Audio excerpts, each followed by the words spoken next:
Hello, my friends. This is Aharon Dobinsky coming to you today from the holy city of Jerusalem, Israel. Oh, what a great day it is today. You ever heard the expression tic-tac-toe, 3 in a row? Now, we just had a tic-tac-toe for the last 3 parshiot, and it's important enough that we need to discuss it. Let's go back and look at Baal Losachar. Miriam, who's a tzedekes, she was a holy woman. She gets a saras. She gets what is equivalent to back then to leprosy for speaking Lashon Hara about her brother Moshe. It really wasn't Lashon Hara. She was really sort of concerned for him. But Hashem, who knows the difference between what is and what isn't, apparently felt it was enough to give her the punishment for Lashon Hara, which was saras. Okay, that's one. That was tick. Let's go to tag. The Meraglim, Shalach Lecha. The spies go into Israel, and they bring back a very, very bad report on what's there. They come back. Now understand who you're talking about here. You're not just talking about 12 guys that got picked at random and said, go take a look and see what you find. No. These were tzaddikim. These were the heads of the tribes. These were people who could be trusted, who were well learned in everything that you could know back then. And they came back, 10 out of 12, with a bad report of the land. How's this Lashon Hara? It's a bad report.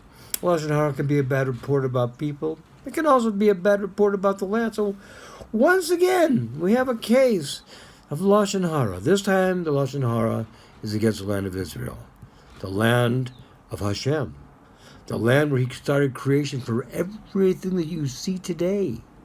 Everything started right here in Israel. Matter of fact, right here in Jerusalem. And 10 of these 12 men came back and they said, not so great. Now, let's take a look at what they had to go through before that. They were slaves in Egypt. They watched Hashem liberate the Jewish people from slavery. Big stuff. They watched 1, 2, 3, 4, 5, 6, 7, 8, 9, 10 plagues. 10 plagues visited upon their oppressors that didn't touch them at all. Wow, that's an amazing miracle. They went through the desert. They were given food to eat, manna. It could taste like anything you wanted to taste with, according to legend. And they were given a way of taking care of themselves where their clothes didn't wear out, their shoes didn't wear out. All these magical things that they could see. The cloud by day and the fire at night, guiding them through the darkness, guiding them through safety. Watching the Egyptians get drowned in the Red Sea. And the Ten Commandments. Come on, the Ten Commandments. They saw all these miracles, miracle after miracle after miracle after miracle after miracle. Hashem said, I will give you this land. I will give you this land. He didn't say with any qualifications. He didn't say you wouldn't have to fight. Maybe you have to fight. But he didn't give qualifications. He said, I will give you this land. I will give it unto you.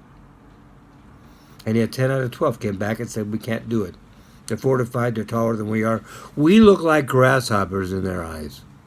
That's really amazing, because how do you know what you look like in their eyes? How many of them did you talk to?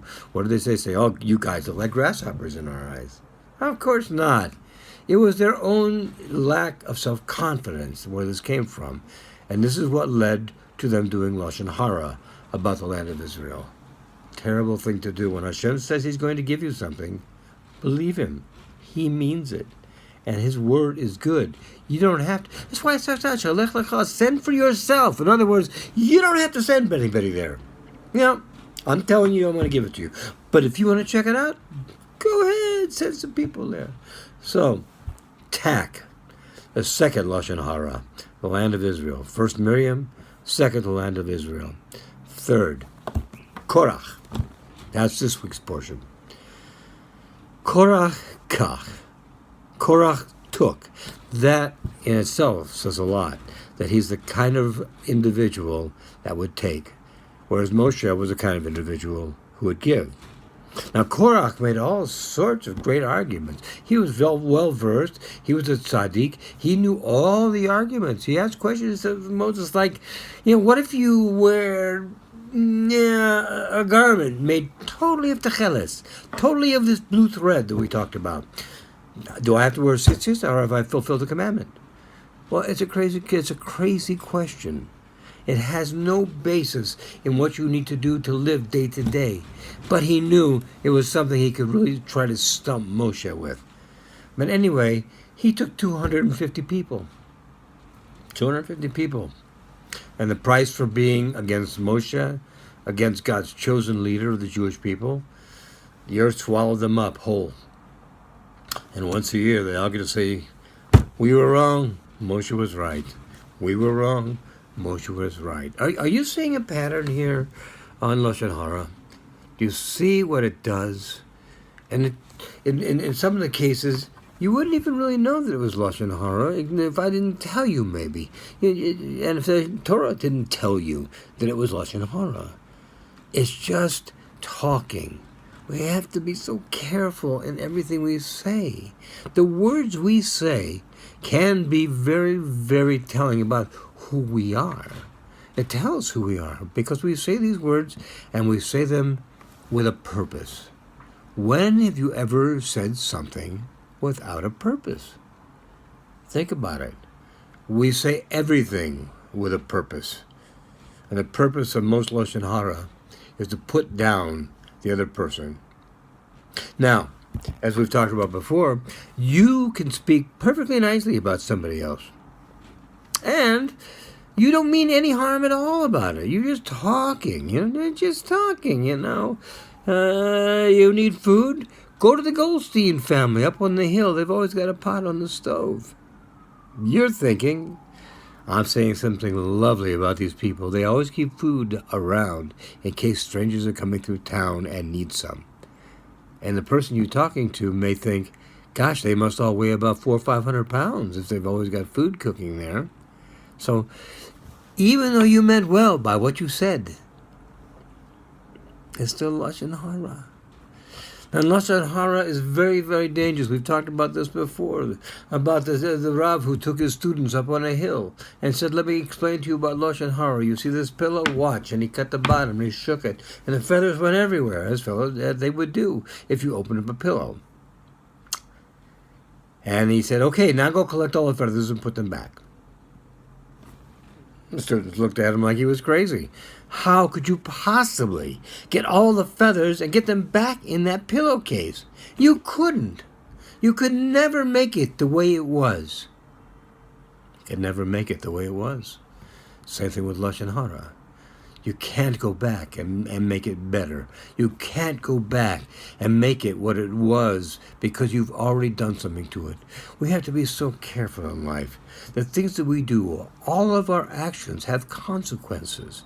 The things we do, the things we say, and the consequences of many of these things are irreparable. We cannot go back and do something to make them go back to where they were, any more than we could put all those feathers back into that pillowcase. So we need to remember every day in everything we do, we need to be careful. I don't mean to be, we walk around paranoid, oh my gosh, what am I going to say? What am I going to do? Sometimes the best thing to say is nothing. Say nothing. If you say nothing, you can't be wrong. Except one case. If you know something is wrong, morally wrong, halakhically wrong, spiritually wrong, you know it's wrong, and you don't do anything about it, you are considered to be complicit in the act, even though you did nothing. That's where you need to stand up and do something. But otherwise, my grandfather used to always say, you are the master of the unspoken word. But the spoken word is a master of you. In other words, you can't unrig a bell. So let's remember this as we go forward into this week, to be careful in all the things we do and all the things we say, because we know they all have consequences. In the meantime, Everybody have a great Shabbos. It's Shabbos night. It's beautiful. Enjoy yourselves. Rest. Eat. Enjoy your family. Enjoy your friends. Enjoy your learning. Enjoy. That is Hashem's purpose in giving us this. So let's take advantage of it to the fullest. Be well, my friends. All the best. God bless.